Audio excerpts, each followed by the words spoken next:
sebuah tulis atau memulai sebuah tesis, ya. Oke, saya awali tadi dengan mungkin ada yang bertanya, ini pertanyaan penting sekali dan sangat mendasar, kenapa kita harus menulis tesis, ya. Bahasa yang paling sederhana adalah bahwa kenapa kita harus menulis tesis, karena ya dengan menulis tesis itu kita dilatih untuk berpikir secara logis, sistematis, dan empiris. Ya, logis artinya berdasarkan dengan apa logik ya yang diberikan oleh Allah Subhanahu wa taala itu kepada kita.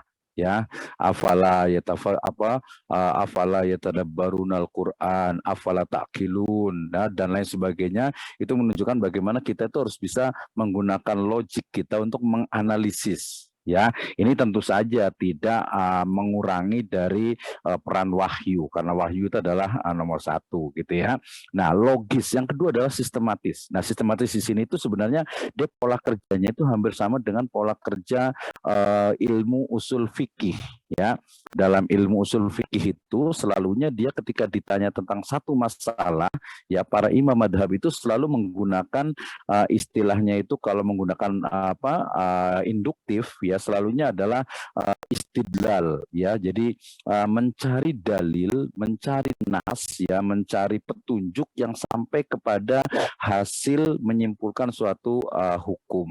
Nah, itu sistematis, sehingga dalam penulisan tesis nanti itu ya harus ada namanya bab 1 pendahuluan. Ya, dalam pendahuluan itu otomatis ada background atau latar belakang. Ya, kenapa sih harus meneliti ini?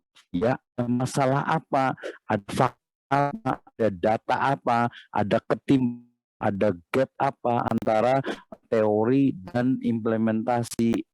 Itu diletakkan di background atau latar belakang masalah. Nah, latar belakang masalah ini semestinya dia mengantarkan pada satu masalah, gitu ya, bukan langsung membahas, sehingga takrif, definisi gitu ya, itu tidak perlu ada di bab 1 pendahuluan latar belakang. Jadi latar belakangnya dia mengantarkan kepada masalah yang akan diteliti. Nah, setelah itu baru nanti ada identifikasi dan juga perumusan. Nah, kalau yang kuantitatif ini biasanya di MPI, di manajemen pendidikan ataupun di PAI, itu biasanya paling banyak itu adalah regresi linear berganda, gitu ya. Pengaruh dari X1 terhadap Y, ya, pengaruh X2 terhadap Y, pengaruh X3 terhadap Y, dan seterusnya, pengaruh X1, X2, X3 dan seterusnya terhadap Y, atau mungkin ada intermediari yang mempengaruhi dari X1 kepada Y, ya. Ini kalau secara teori yang terbaru, saya kemarin ikuti pelatihan dari satu tokoh riset metodologi dari Bank Indonesia, justru regresi ini katanya itu ini bertentangan dengan nilai-nilai tauhid, katanya itu. Ini saya pernah bawakan di kelas ini, ya, jadi levelnya agak sedikit ke PhD, ke doktoral. Jadi kenapa? Karena variabel independen, ya, yang disebut dengan variabel independen itu dia itu hanya satu, yaitu Allah Subhanahu wa taala. Sementara yang lainnya itu variabelnya adalah dependent. Ya, dia tidak bisa independen sendiri, itu nggak bisa, dia pasti akan tergantung dengan yang lainnya. Itu salah satu kritik metodologi terkait dengan regresi linear berganda. Tapi ya karena kita belum pernah belajar, ya belajar dulu aja, gitu ya. Belajar dulu, nanti ada Ustadz Abu Rizal juga nih akan menjelaskan, gitu ya. Oke, kemudian dari latar belakang ini, kemudian ke identifikasi, kemudian ke tujuan penelitian, itu nggak usah dipikirkan karena menjawab dari pertanyaan atau rumusan masalah. Kemudian nanti ke manfaat penelitian, signifikansi penelitian, kemudian ke sistematika, itu nggak usah dipikirkan. Nah, kalau tentang di bab 2 kerangka teori, kerangka pemikiran atau kerangka teoritis, kalau di kuantitatif itu biasanya dia selalu ada definisi operasional, itu sebenarnya sudah dibahas di kelas kemarin, ada rekamannya di YouTube saya itu. Nanti boleh lihat juga tentang kerangka pemikiran. Tapi yang paling penting di bab 2 ini sebenarnya gini, banyak mahasiswa itu seringnya itu seolah-olah bab 2 itu ya menyebutnya dengan ada landasan teori, ada kerangka pemikiran, kemudian juga kerangka teoritis, gitu ya. Itu sering banyak itu hanya sampai kepada definisi atau pengertian. Padahal yang diharapkan itu adalah nanti kalau di level PhD itu ada grand teori, ada teori besar, ada middle teori, ya, ada aplikasi teori. Nah, kalau di level master ini sebenarnya hanya menggunakan middle dan aplikasi teori itu sebenarnya dia sudah cukup juga gitu ya. Jadi definisi operasional yang ada, misalnya ada satu penelitian tentang misalnya dia akan melihat bagaimana pengaruh kinerja karyawan itu dia sebenarnya dipengaruhi oleh apa? Ya, apakah ini karena ekonomi jadi banyaknya ke manajemen SDM biasanya nih. Kinerja karyawan itu bisa dipengaruhi oleh apa? Misalnya pertama itu gaji, ya, pendapatan. Berarti ada compensation and benefit. Oke, berarti gaji atau pendapatan itu akan mempengaruhi kinerja. Ya, kemudian yang kedua adalah mungkin dari sisi fasilitas. Ya, fasilitas apa saja nih yang didapatkan sehingga orang itu kerjanya itu semangat. Yang ketiga mungkin lingkungan kerja atau mungkin corporate culture, budaya kerja dari perusahaan itu. Nah, perusahaan itu termasuk juga pesantren. Nah, nanti ketika di bab kerangka teori ini, seolah itu yang dibahas itu hanya tentang apa itu pendapatan, apa itu nanti kepuasan kerja, apa itu kinerja, apa itu misalnya tadi corporate culture dan lain sebagainya. Nah, belum sampai kepada teori-teori yang lebih detail. Di kuantitatif mungkin dia bisa lebih terarah. Yang agak sulit itu nanti di kualitatif. Ini berbicara misalnya di sini ada Ustadz Aziz Abdurrahman tentang al-hisbah gitu ya, menurut Ibnu Taimiyah berarti teorinya berarti harus dibangun dari riwayat-riwayat terkait dengan bagaimana Nabi SAW itu juga berfungsi sebagai al-hasib gitu ya, sebagai mungkin kita sebut saja pelaku dari operasi pasar atau pengawas pasar atau mungkin lembaga amar ma'ruf nahi mungkar. Nah, setelah itu seperti apa sampai kepada dari masa Nabi sampai ke Ibnu Taimiyah. Berapa tuh teori yang dikembangkan? Termasuk juga setelah Ibnu Taimiyah ini siapa yang mengembangkan teori tentang al-hisbah al-islamiyah itu. Nah, kemudian nanti setelah kerangka teorinya itu yang ada definisi operasional dan teori 3 model teori tadi itu masuk ke dalam literatur review. Nah, ini banyak sekali kelemahan mahasiswa nih, terutama ya kalau yang lain-lain kalau di sini kayaknya nggak sih rajin-rajin semuanya. Tadi Ustaz Aziz sudah nemu sekitar 5 literatur review ya. Nanti kalau nggak paham literatur review atau nanti boleh tanya ke Ustaz Abu Rizal juga ya. Nah, kemudian literatur review nanti yang paling penting juga ada kerangka pemikiran.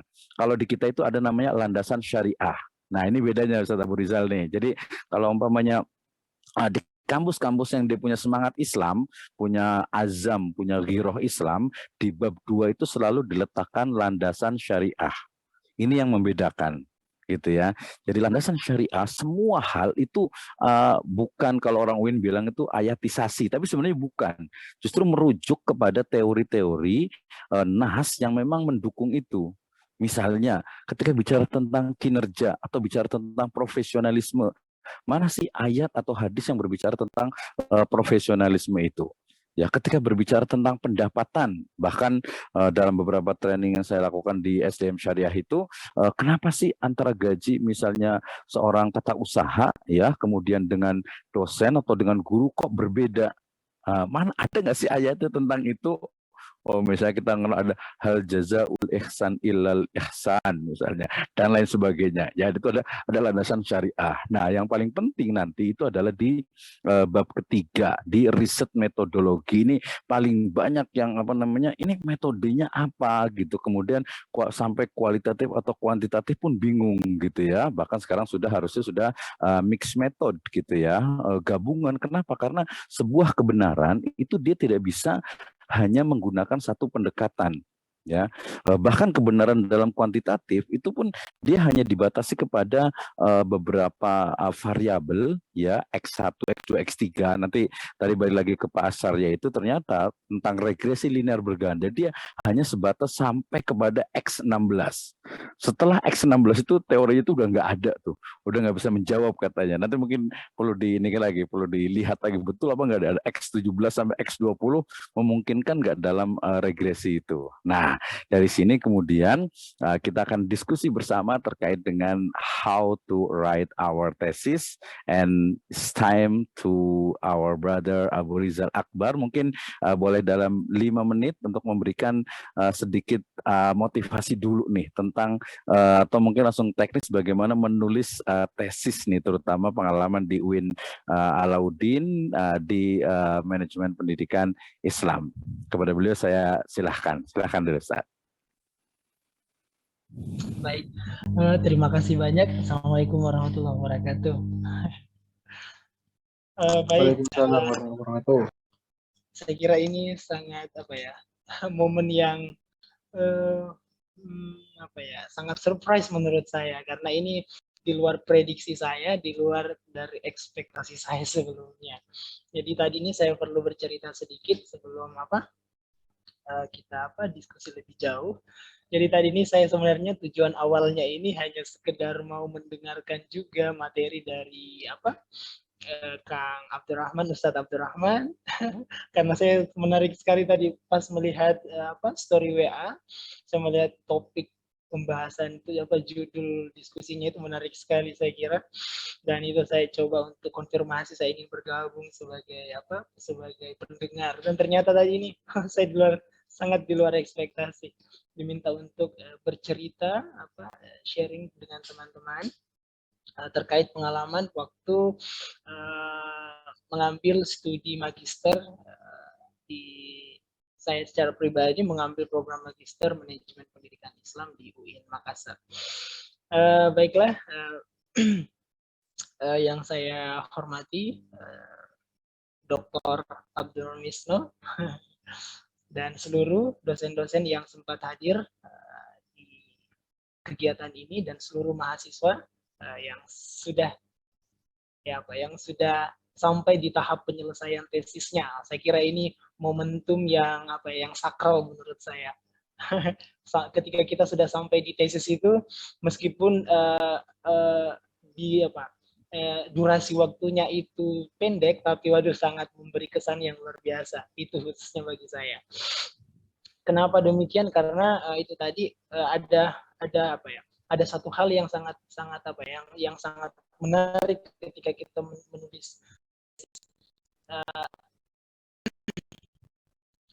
di mana pada saat menulis tesis itu betul-betul kita dipaksa untuk membaca.